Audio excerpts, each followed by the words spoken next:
a lot, especially after lunch, and the fact that you have options of going to three other rooms as well as play pickleball or go eat at the food or the cow gully, as someone was pointing out yesterday, right? But thank you so much for coming in. And like the lady said, the topic is very vague.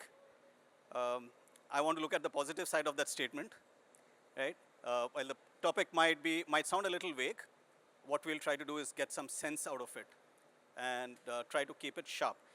Right? So, quick show of hands. How many are retailers here? Okay, that's good. And how many of you were born after 1991?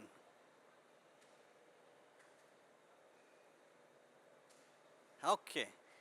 That surprised me. I thought, you guys will be in the majority. Now, the reason why I asked about 91 is because 91 is when liberalization happened. That's when the whole process of liberalization started. Right? You might be wondering, what's this guy talking about? But it was a big event in our lives.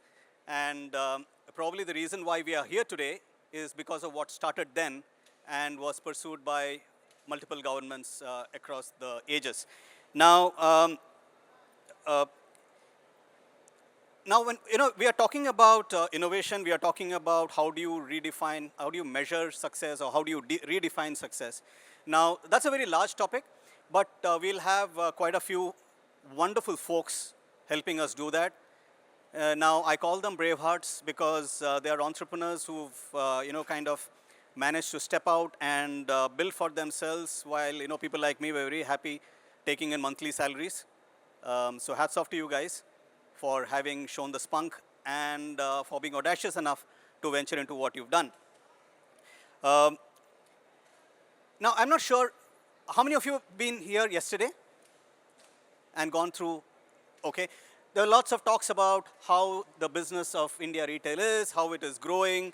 We had BCG, we had Deloitte, bringing out reports stating as to how, tier 3, tier 4 cities are doing good, how it's going to be a $1 trillion economy and all that stuff. But one thing that I personally believe in is that small is driving India's mega consumption story, right? Now in this, and at the core is aggregating small consumers and enabling small business. And that is aggregated through digital supply chains. So in effect, it's very simple. Millions and millions of small consumers, millions of small suppliers, and a supply chain, a digital supply chain that connects them. Now that's when magic and commerce and India retail happens, right? And that's why probably, India's mega consumption story, like, Kishore Biani used to talk about the 3 Indias, right? India 1, India 2, India 3. And I would strongly suggest that you folks should pick up a book called Lilliput Land by Rama Bijapurkar. Has anyone heard of that? Anyone has read it? I'll give you my number. If you don't find that book interesting, you can call and give me all the galis that you can, right? Because it gives a fantastic view in terms of what India is all about. She doesn't talk about the Indian consumer. She says there is a consumer India, because the consumer India is very diverse. Now, why am I talking about all this? Because if you're talking about growth, if you're talking about innovation, if you're talking about doing things efficiently, then you need to understand the India that you're selling to. It's not about just tier 1 or tier 2, right? And I'm not sure as to how many of you remember a website called Fashion and You. Anyone remembers Fashion and You? You do? It's one of the earliest ones, right, Kunal? And Fashion and You, when I met up with the founder about 12, 13 years back, he said he had an order for 40 Rolex watches from a small town in AP. And it was done, and the order was placed by the wife of the sarpanch of that village. Because the elections were coming up, and she was playing her role in trying to ensure that her husband won. So the India that we are talking about is all across, and it's a very diverse country, right? Now, with that, I've taken this slightly different approach of giving an introduction and then calling folks on stage. Uh, I would like to have the pleasure of calling a gentleman who has been with the logistics business for a phenomenal number of years. And this company, VTrans India, is a preferred single-window logistics solution provider. I guess, Ashok sir, it's about 60-year-old company, all right? And he will be in a position to give us ideas in terms of how things have moved, how the needle has moved across the years. So please put your hands together for Mr. Ashok. Thank you. And, if I don't understand 50% of the food or material that is listed on a website, then it's gourmet food. Right? I've strongly, I've always been very, very it's been a big struggle in terms of trying to figure out what it is. But then there's this company which is actually creating history in this area. Please welcome Chirag, who is the founder and CEO for Urban Platter. Little more louder. Thank you. Yeah, and guys, forgive me, this is my favorite. This is my favorite because of the sheer history behind it. And the fact that it happened probably a kilometer away from where I currently live in Chandivali, right? So way back in 1969,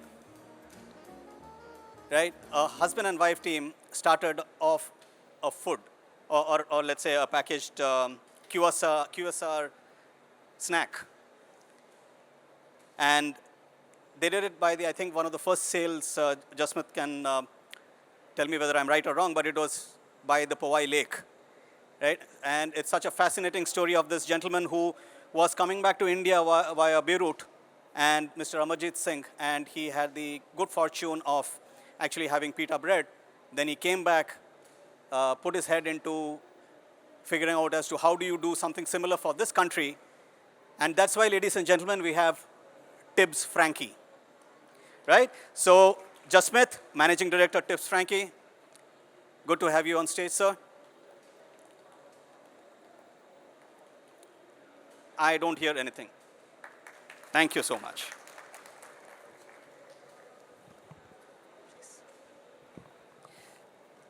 And then we come to someone who actually gave up the quintessential American dream to focus on holistically sourced food.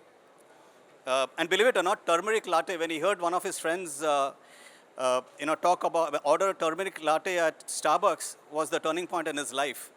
Well, he can tell me if I'm right or wrong, but to know that, let's call on stage a gentleman who believes that superfoods are only super if they are sourced holistically. And for that, Kiru, founder and CEO, Divine Foods, please make your way to the stage. Thank you.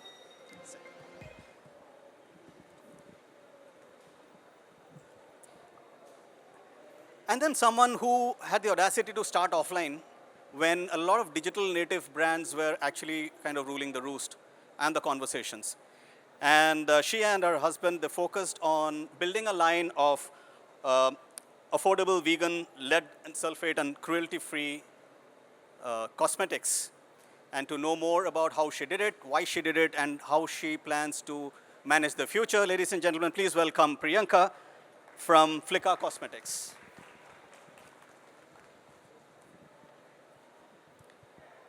No, the staircase is not scared of applause.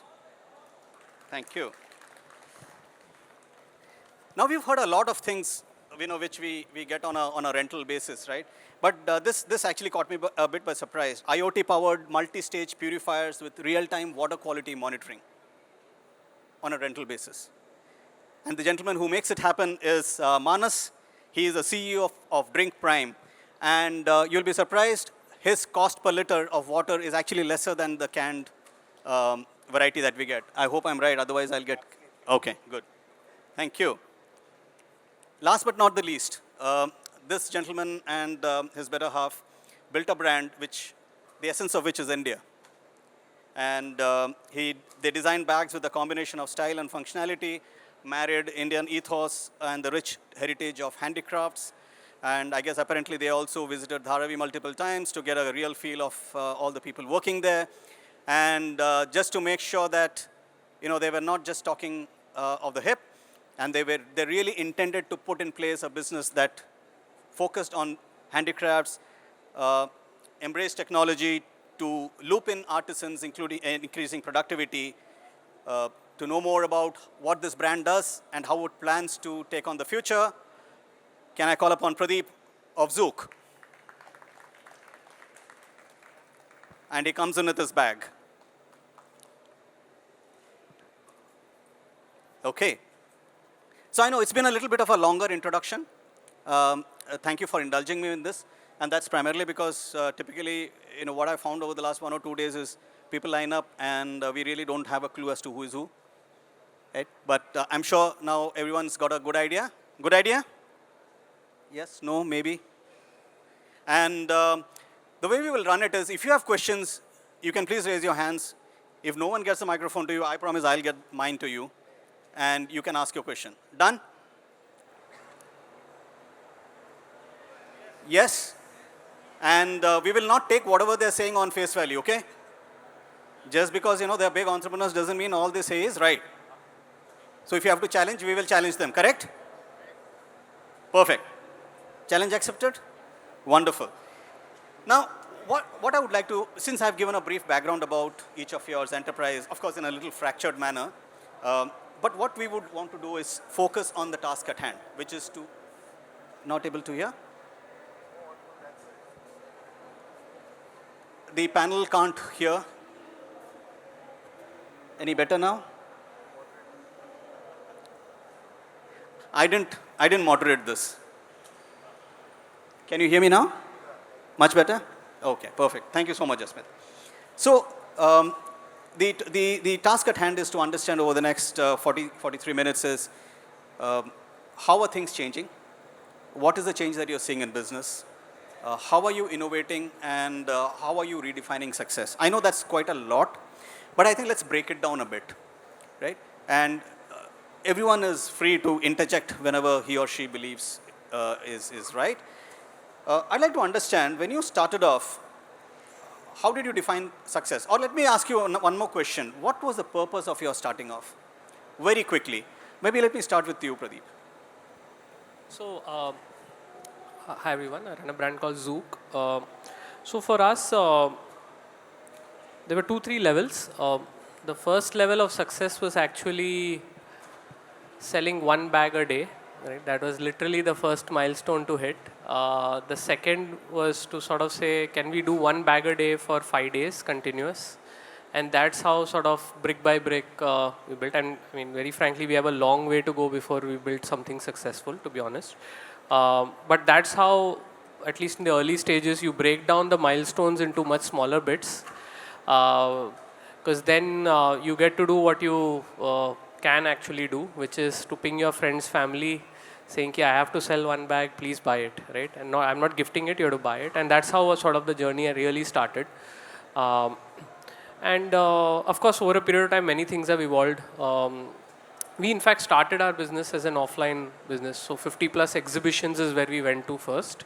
Tried to meet customers, understand what product they like, what feature in the product they like, what price point works, because you can negotiate there in these flea markets. And then from there, we saw some semblance of what was working, what was not working. And then we moved to the natural first thing we could do as a capital constrained, I wouldn't say business, but capital constrained people, which was to start off our website and start selling from there. And then over a period of time, that has scaled up. Marketplaces we're building out. And then offline we started building, and we just opened our 9th store today with Lulu Mall, in fact, in Lucknow, right? And then within all of that comes quick commerce and so many disruptions that are happening in, but broadly, at least from a business point of view, we look at it as product, brand and distribution. And across these 3 legs, we have to keep doing things, and environment will keep sort of playing around with it as well. And that's how we look at it. So you said 3 dimensions: product, brand and distribution, right? If I got it clear? Yeah. Where's the customer? Yeah, so the customer is everywhere, right? Okay. Customer cares about the product. The customer cares about what the brand stands for. Then goes back to the product to say, does the product say the same thing as what the brand is saying? And also the whole point around what is the brand saying, and also where is the customer so that they can hear you, right?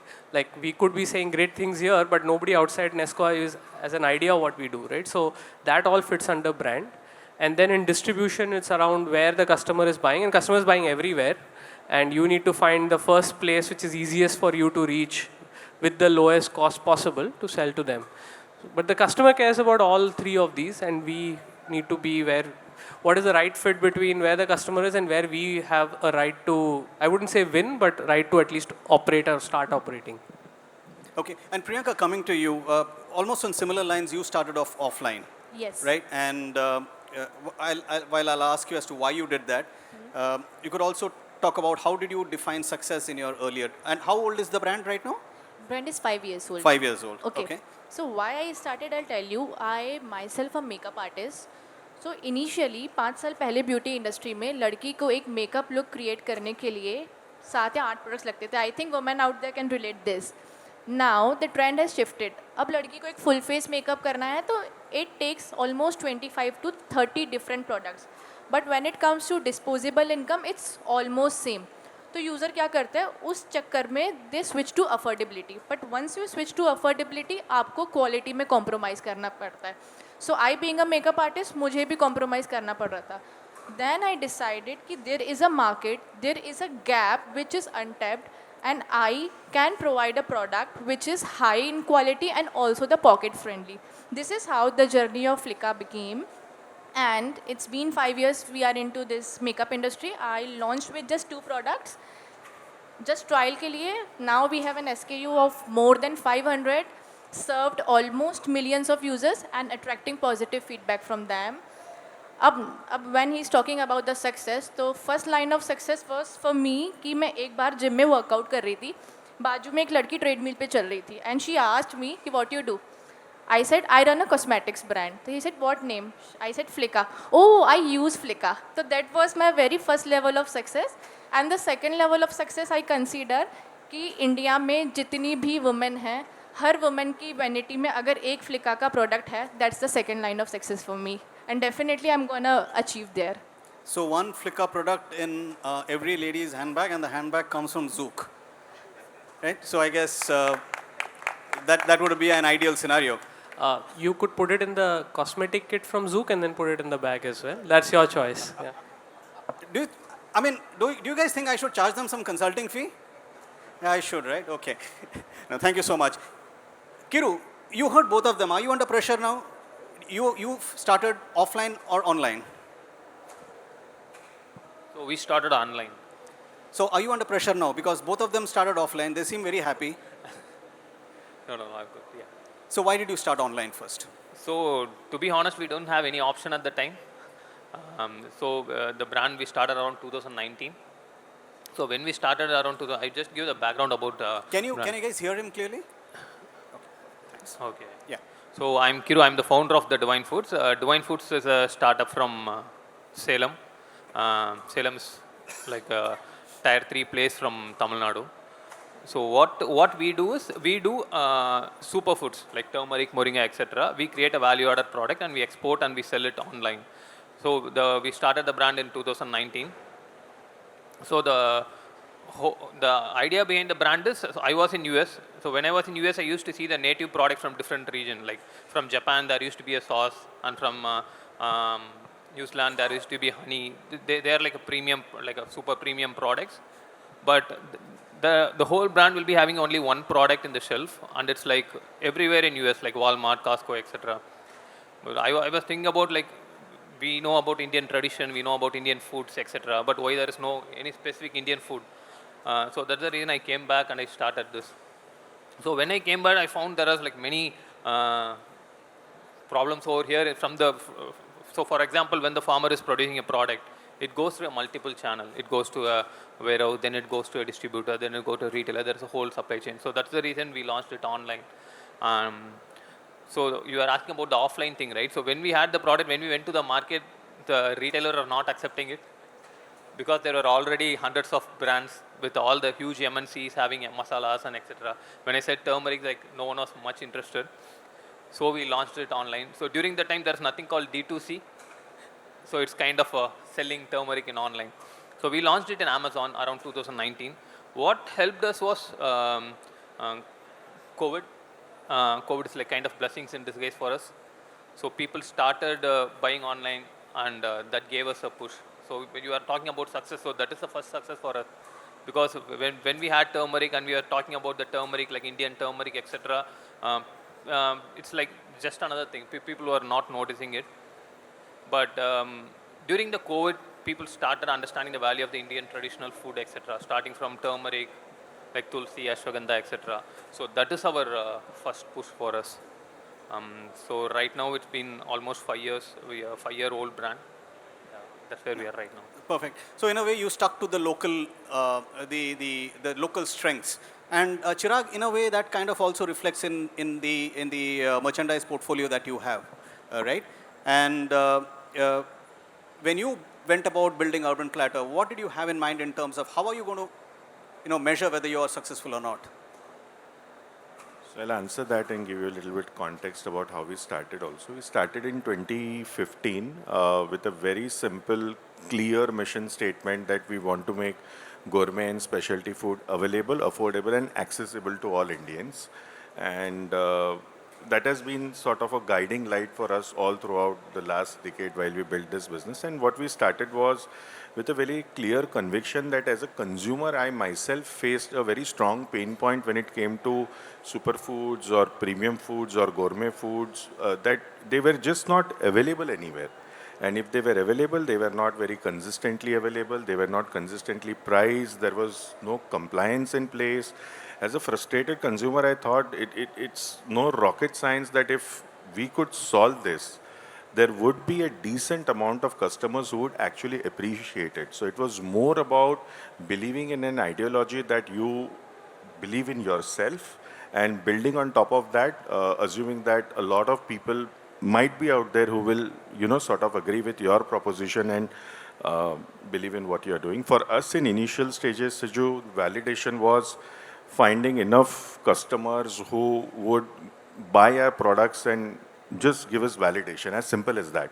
And we were honestly blown away by the scale of the appetite what consumers had. One absolute repetitive feedback or notion that has been formed over time is that the Indian consumer does not necessarily pay a premium price or buy a premium value product. And I myself could not process it for a single moment. I think every time we've launched a high quality product at a fair price, given good value to the consumer, they have more than surprised us and delighted us every single time. In fact, most of the times we struggle to keep up with supplies of bestsellers. And I think what we need to do possibly is to understand the consumer mindset, consumer expectation, and what consumer genuinely expects as a byproduct of buying your product very well. Most consumers don't buy a product, they buy what they can achieve with a product. And if your product doesn't deliver on that goal, is when they basically don't like your brand or your product. It's as simple as that. I think, so for us, it's always product first, product second, product third kind of a conversation. We believe that if we offer consumers a great product, and by product I mean, of course, the product, the experience, the delivery, and the outcome of what the consumer can get as a result of consuming the product, they will come back to us. So 10 years later, about 800 products in the private label and catering to 3 million customers a year, I think we look forward to like going 2x, 5x from here as defining what's next success for us. No, I think you brought out a very important point around price versus value. And I guess that's something that is the underlying emotion across all the brands, all the successful brands that we've seen, right? Now, Manas, they've eaten the food, now you need water. So, but what made you think about water as a service or as rent? So, hi everyone. My name is Manas, the co-founder of Drink Prime. We started the brand in 2016. Very young and naive at that point, so we did not know what we did not know. Okay, 1 second. How many of you know that you could get a water filter on rent? Nobody? Just, you have two hands. One person. Okay. It's like that scene in Dumb and Dumber, right? What's the chance that I have? 1 in a million. So at least I have a chance. So we got two. But there's a long way to go. Yes, of course, there's a long way to go, and it's just getting started, right? Yeah. So when we started off, we were solving our own personal pain point. I and my co-founder, who was my roommate also at that point in time, we were using bottled water at our homes, those large Bisleri water cans. The supply was erratic, sometimes the water was dirty, and we could not, water purifier, buying, owning, maintaining a water purifier was not in the consideration set. Sort of people in their early to late 20s, working in corporate India, getting transferred or moving cities every couple of years. We were not looking to settle down, not looking to buy a water purifier. So that's when we launched the product. And for us, the concept, I still remember when we were ideating, right? We were worked on a couple of ideas before this. So we were ideating, if nobody uses, at least we and our friends would use it, and that's a success. So that's how we launched the product. And multiple small things sort of keep etched in my memory throughout the journey, right? First thing is, there was a customer of ours who walked into our office about 3 months after we had opened, who liked the product so much that he was a college fresher and said, hey, I think what you guys are doing is really exciting. I would want to be a part of it. And he became our 4th or 5th employee. So that's something that I remember very fondly. Similarly, our very first angel investor, he was also a user of the product and sort of got bumped into him in some fortunate circumstance. And he said, let me cut you guys my first check. So that was again there. We recently crossed 2.5 lakh households, recently launched in Mumbai and Pune, so that's obviously something that is there. But still very early days for the brand. And Water Purifier, a little bit about the distribution. We are a primarily online distribution play, and very early on what we understood is that, in this particular category, you cannot outcompete the incumbents in terms of pricing, spends, etc., right? Because they are fairly large brands. But their products are spec'd or priced higher because it carries the weight of the distribution channel along with it. So we took a completely different approach. We will not go offline, not at least till the time we reach a substantially large scale. Even today, we are entirely D2C. When I was just telling Siju, right, we are possibly the only D2C. We don't pay commission to Amazon. We don't pay commission to anyone, right? 95% plus business happens on my own website. And that to 50% of them happens via word of mouth. I don't have money to buy a Hema Malini or Sachin Tendulkar, but I have money to delight my users, and they bring in other users like them. So that's how we have grown as a brand till now. Oh, fantastic. Coming to you, Jasmeet, we've heard the Davids, and that's in a very nice way, right? Because they've all been into categories which have got some very huge heavyweights in them. So they've done a fantastic job of establishing the brand, defining the brand, and essentially giving it a sense of purpose. Yours is a very iconic brand, right? And trust me, as is my wont, I kind of research a bit in terms of all my panel members, and the more I dug into Tips Frankie, I was stunned. How many of you knew that the word Frankie is his registered trademark? Yeah. Right, Jasmeet? So tell me, the brand, what it was conceived in 1969 to where it is today, when you kind of got in fully, and how have you defined success? Okay. First of all, good afternoon to everybody. When the brand was conceptualized, I think that was the same time I was conceptualized. So yeah, I think the thought process of my dad was the same. He wants to bring out the best. He was not a foodie, he was a pharmacist, but he saw the Lebanese part of it in Beirut, and he decided that something like this is needed for our country at that time. So he came to India, and then for 2 years, mom and dad toyed with the idea, and they came up with a lamb gravy and the typical Punjabi parathas. And that was sold at Vihar Lake, and it started doing really well. But Dad, the visionary he was, he thought that, how can I wrap it up and sell it faster? So that's when they invented this product, with a lot of, ingenious stuff and Punjabi mindsets and, how it worked at that time. And that he made it, and he didn't know what to call it. I'll just quickly tell you the story. We were catering at the Brabant Stadium in Now, 1970. I'll just hold you there. How many of you know how that word Frankie came out? Anyone knows how the word Frankie came across? You know?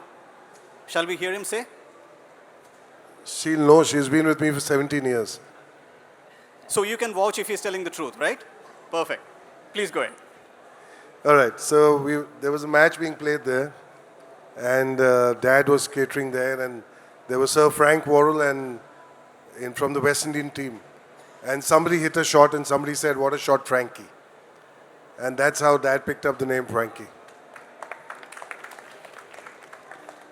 Now the story goes that he used to be telling people in Kushru Bagh, that don't call it a roll. Isko Frankie bolo, isko Frankie bolo, isko Frankie bolo. And then he kept growing it, but he didn't know what he created.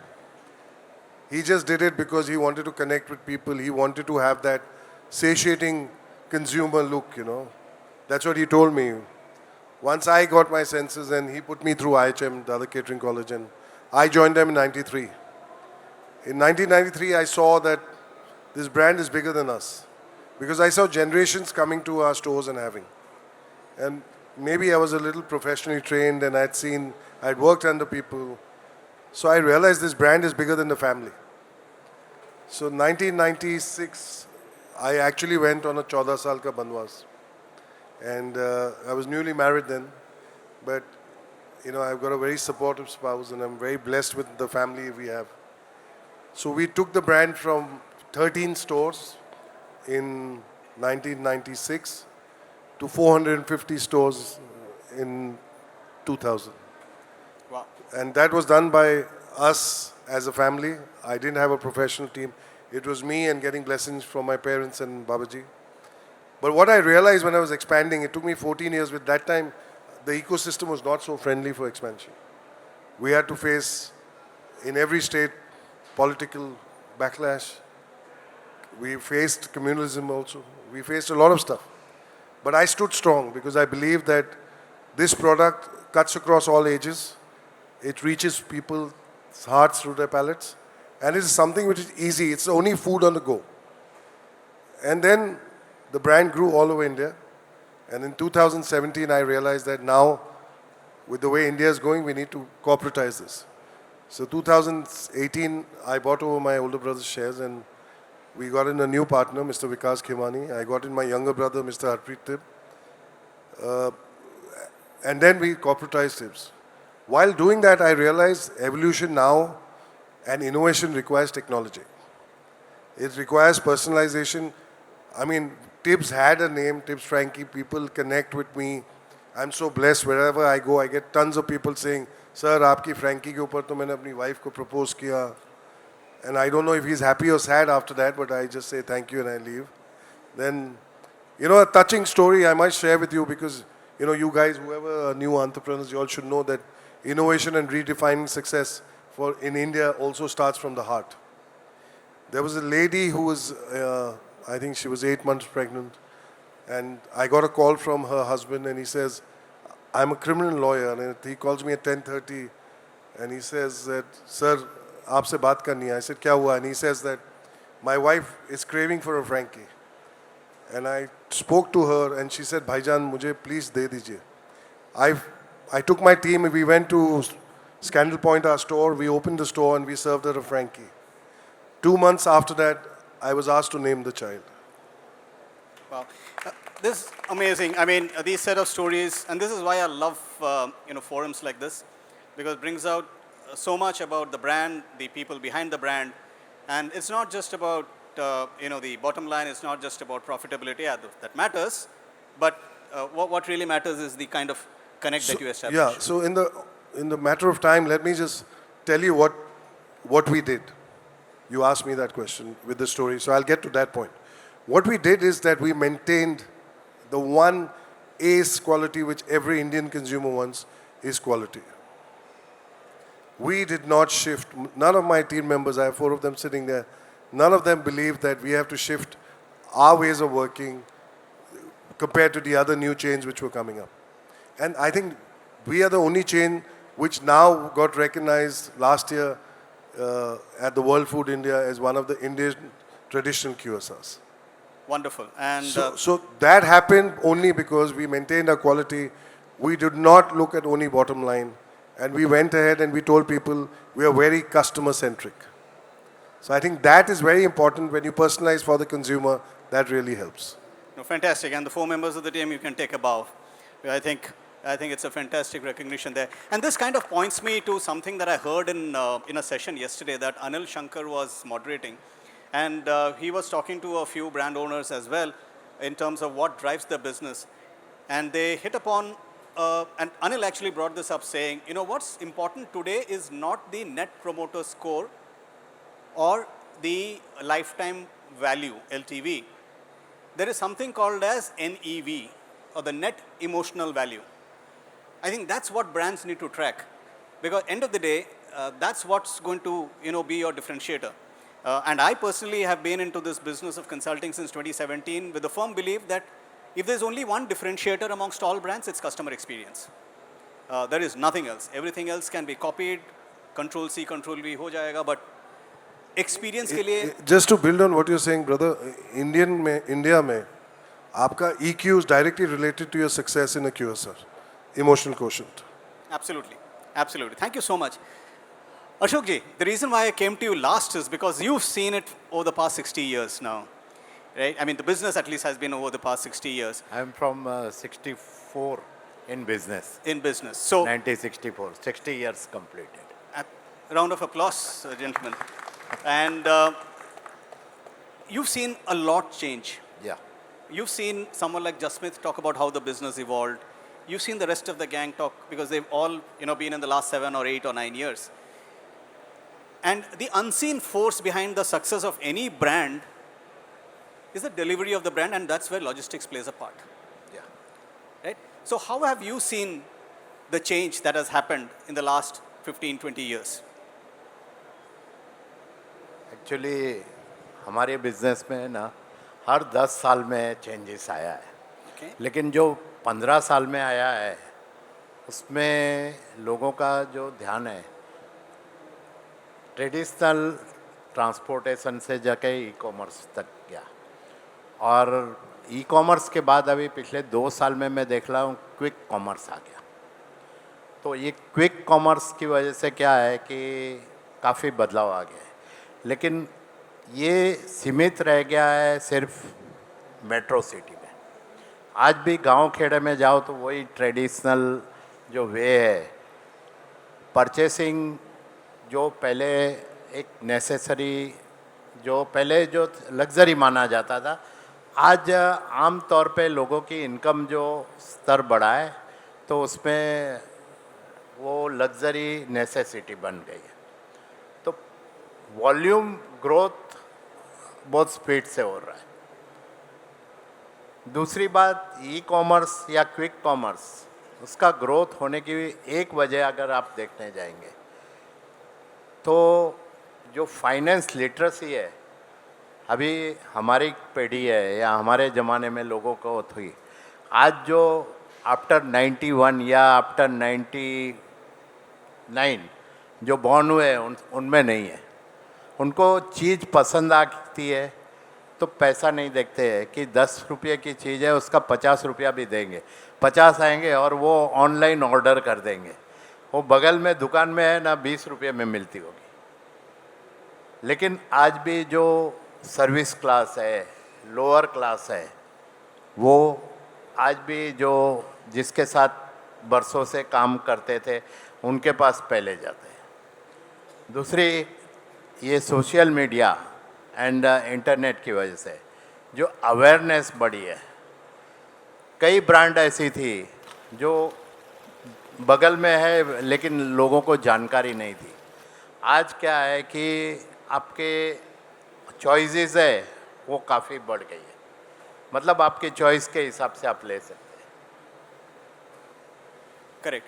Now और अभी लोग value for money देखते हैं, वो बरोबर है, लेकिन एक चीज़ पसंद आ गई किसी भी तरह से तो क्या प्राइस है नहीं देखते. ये मैंने चेंज देखा है. मेरे घर में ही रोज़ होते देखता हूँ. Well, I'm sure what you said, we can have a discussion for a day, and it will be a slugfest, I'm sure. But there is a point there, because it's all about convenience. Now, Chirag, coming back to you, now the moment you talk about convenience and everyone getting the same level of convenience, or every brand getting access to the same level of infrastructure, you need to differentiate yourself. And one of the ways that I've seen brands differentiate themselves is by telling the story. Does that work in your case? I mean, or how do you attend to that? How do you make sure that you differentiate yourself? End of the day, one chutney is a chutney, right? But how do you then differentiate yourself?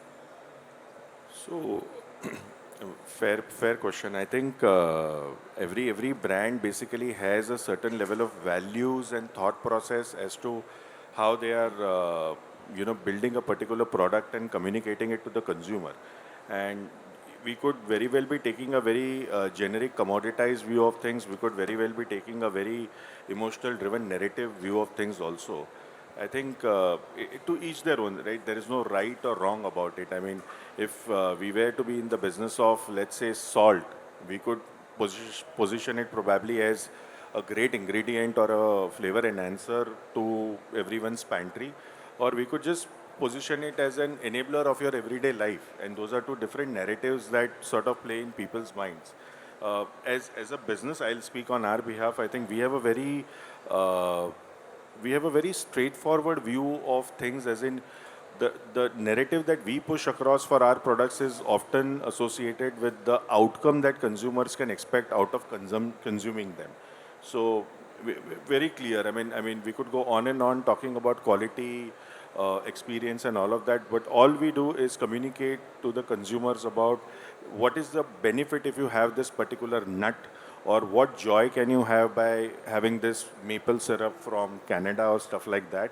And that's the narrative that works very well for us. I mean, to each their own. To us, an emotional narrative driven with a strong emphasis on the outcome and the joy that consumer can expect out of consuming your product, being a part of your brand, is what the brand is all about. And that's the communication strategy we work with as a brand. I hope that's No, absolutely, and that's fair enough. And Kiru, coming to you, right? You heard what Chirag just said.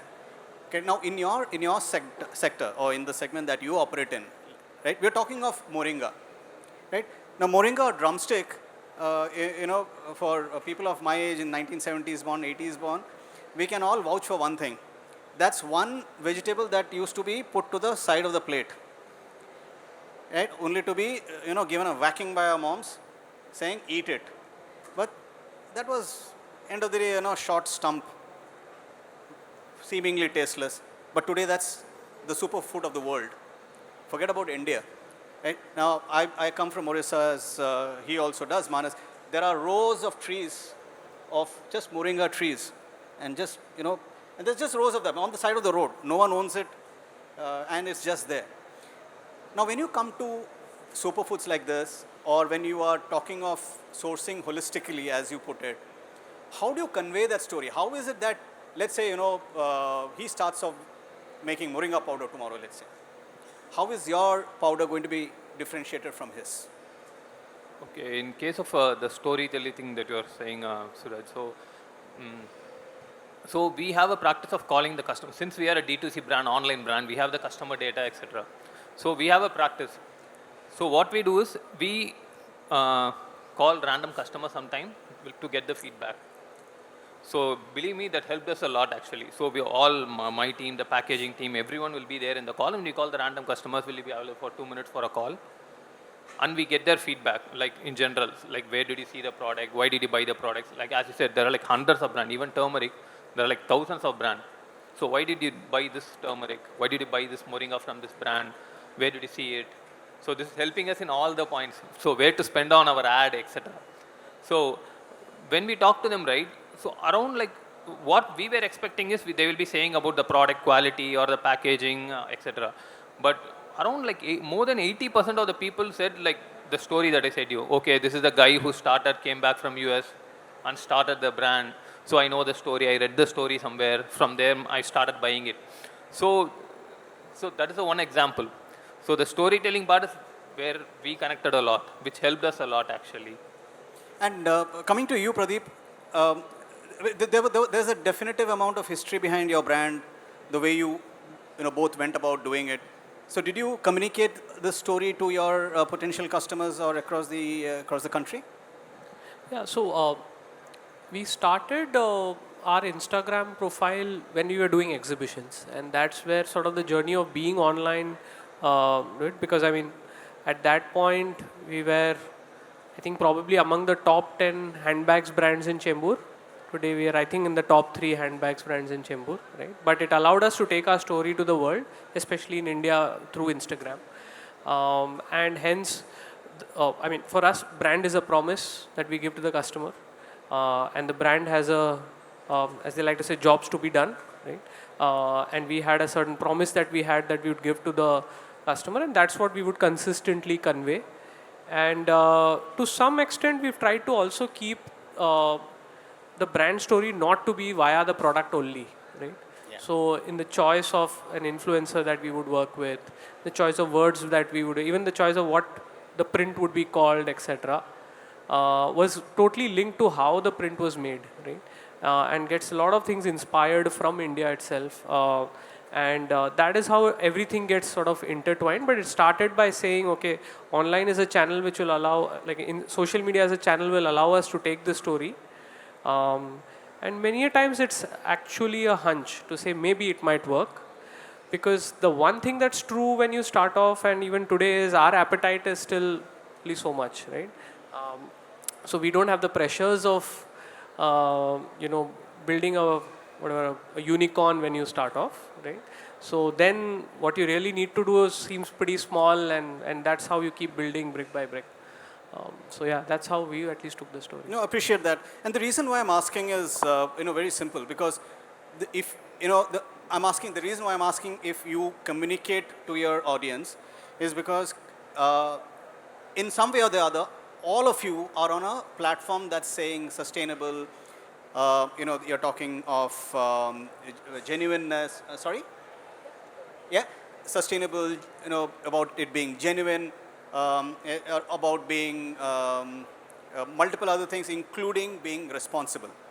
Now, at the World Economic Forum in Davos last year, there was this subtle shift from being sustainable to being responsible.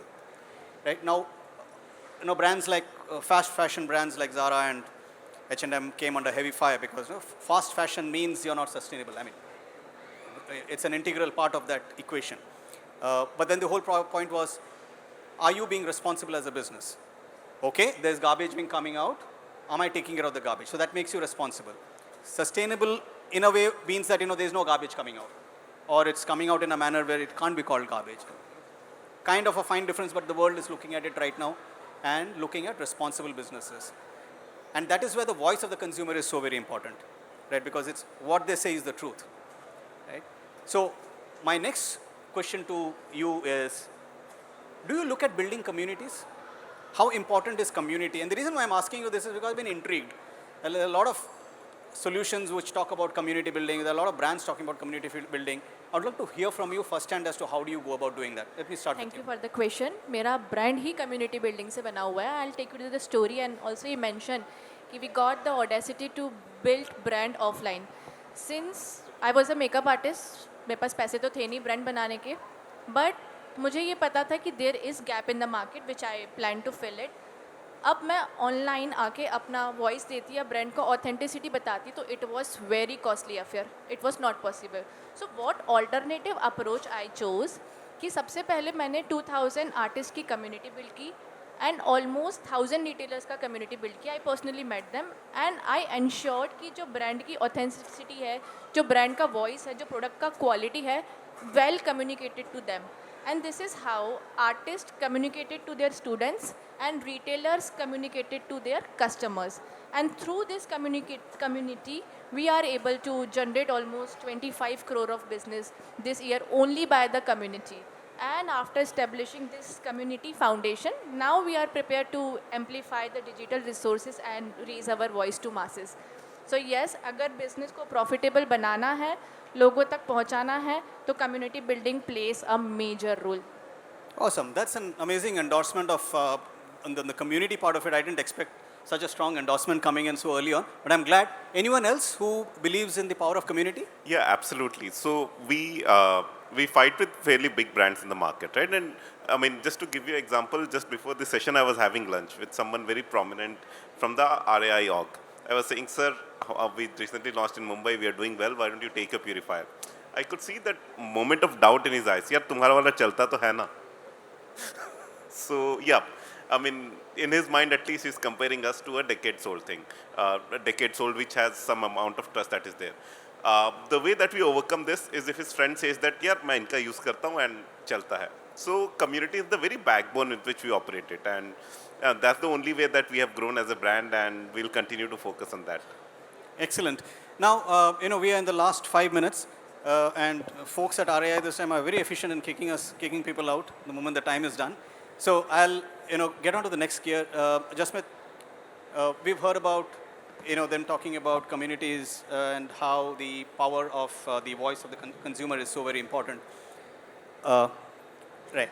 And so what I would like to know from you is, how are you looking at the future from now for Tips Frankies in terms of engaging with the consumer, talking to them, telling your stories? How is the customer engagement cycle being visioned? See, we have actually been there from. I'm at the risk of sounding boisterous. We are a legacy brand, so we have families amongst themselves having communities for us. We are reaching out to people. Earlier, we used to do only brick and mortar stores. We've gone on to now reaching into big societies, wherever they have their family functions, where any event which they require to feel the product, we are going beyond the minimum guarantee. We're going there and we're serving. We're reaching out to schools, colleges. We're reaching out to corporates. I just came back from the US attending a course on the future of plant protein. We're launching new products, like we launched something called Proti Roti, which is purely plant-based protein, which has 20% of your daily protein needs. We're launching something now for the people who have, to satiate their hunger in the middle of the night. We launched, I think, on the day after, we're launching something called Midnight Wraps. So what we're doing is we're reaching out to different genres of the community, and we're trying to say that we are here to cater to your needs. Do not assume that Tips Frankie is not evolving. It's still there as the mom and pop store. It is there, it is reaching your homes. What we are also doing now is something called plug into your palates, where the sports community we are targeting, where people who have, with like pickleball now coming up, and you have the soccer clubs, you have the Man United fans, and so on, so on. We've tied up with them, and we have something called plug into your palates, which is like 2 of my team members will go, like instead you order any other food, it comes delivery. My guys go there, they plug into your kitchen, they roll out for you fresh. So it's, let's say you're watching a football match or India-Pakistan, cricket match, and you're having hot, fresh Frankies right from your kitchen. So that's how we are reaching out to people, because our product is already there. I mean, I'm sorry, but I have a little advantage over a lot of people. No, because, absolutely. So we are just going in from that level way on. And also my marketing team, and we have very good meta ads if you have a look at it. No, excellent. And that's the first lever of innovation that will help you tide over the next 3-4 years. I'm scared of talking of 5 and 10 years because those are impossibly long timelines in today's world. How is product innovation playing a role in your roadmap? So, I mean, we are a product-based company, so of course, product innovation is.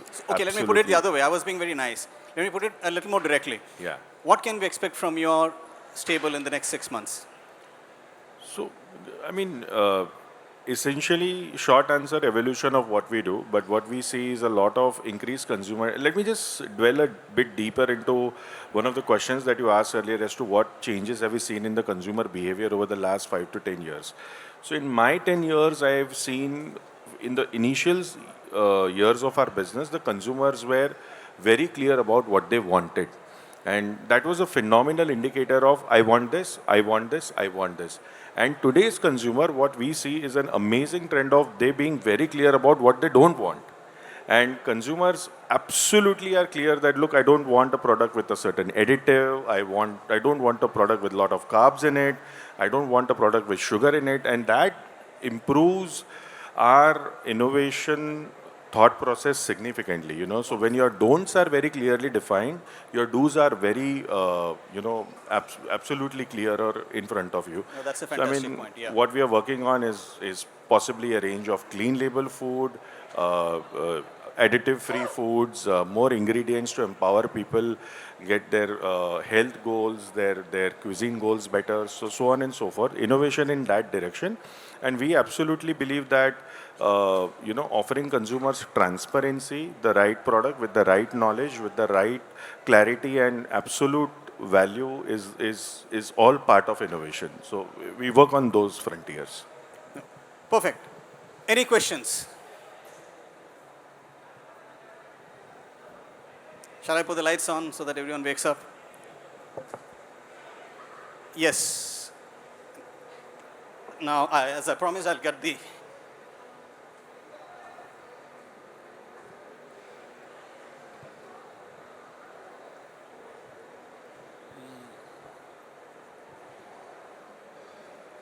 Yeah, hi, this is Manish here from Chennai, and this is to you, sir. Yeah, can you hear me? Yeah, this is to you, sir, regarding your brand Drink Prime. And without doing any marketing, how difficult is it to scale up your product? And like you said, a lot of people got it through mouth of word, but we don't hear much around that mouth of word works as marketing. So how easy and how much time does it take to scale up? So it will take a little time, little more than what you think initially, but once you reach certain stage, you will reach there with such amount of authority that you're not necessarily buying your ads from someone. The business would be a lot more stable. And I'll give you a perspective, right? If I earn 100 rupees today, 98, 99 rupees of it is guaranteed because it's a subscription business. People will continue to pay as long as they service them well. They will bring one additional rupees of incremental customer revenue because they will tell their friends. So at the end of the day, for a business model like mine, the only delta, if I do a good marketing versus bad marketing, is 1 rupee out of 100 rupees. And I'm fine with sort of not optimizing for that. If I'm able to service my existing folks well, then that's 99% I'm the way there. Thanks, Manas. Yeah. We'll take just one more question. So hi, my question is to Priyanka. I am a founder of one of the perfume brands called Niche Perfumes, and I've always been focusing on community building as well. Okay. What you said that you based on the community building exercise, the brand was created from there. So I would want you to give a little more insight on that for all the other entrepreneurs, how to go about it. Regarding community building, Yes. right?